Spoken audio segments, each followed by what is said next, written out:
So I just got back from a writer retreat in Savannah with my very good author friend, Shannon Balloon. She writes middle grade.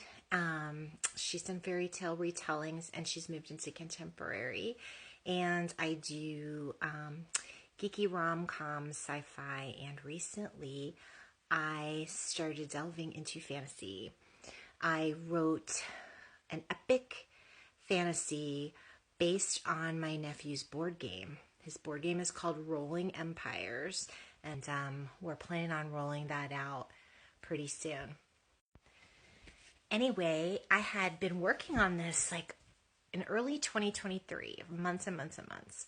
And then it got to a point where it was time to start working on a book that I'm contracted for, my second celebrity crush book. So I was trying really, really, really hard to get it finished before I had to switch gears. That didn't happen.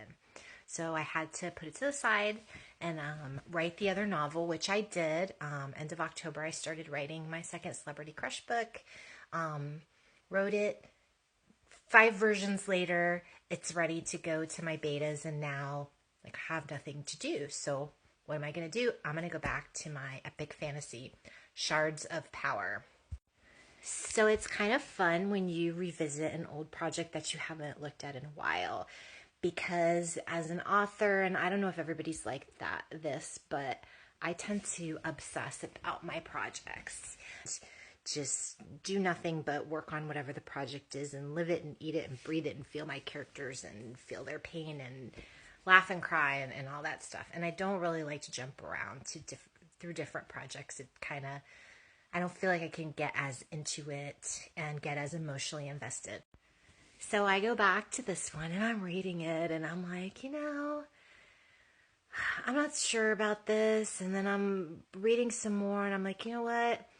This is pretty good. And you know what? This is kind of really fun. And maybe it's not the best writing I've ever done in my life, but it's freaking 5 POVs. And that's insane. And all these twists and turns. I have a witchy elf who is still lovable because it all comes from insecurity. And then my dashing wizard who has a crush on her. Then I've got my neurodivergent dwarf who everyone falls in love with, and he's super, super lovable. And we've got our sweet little mysterious orphan, and then we've got our villainess who it's coming, from a place that you can understand. I'm reading through this thing, and I'm laughing at my jokes, and I'm laughing at comments that my earlier readers have made in there, and I'm having a great time. And Shannon says to me, like, you are the opposite of me.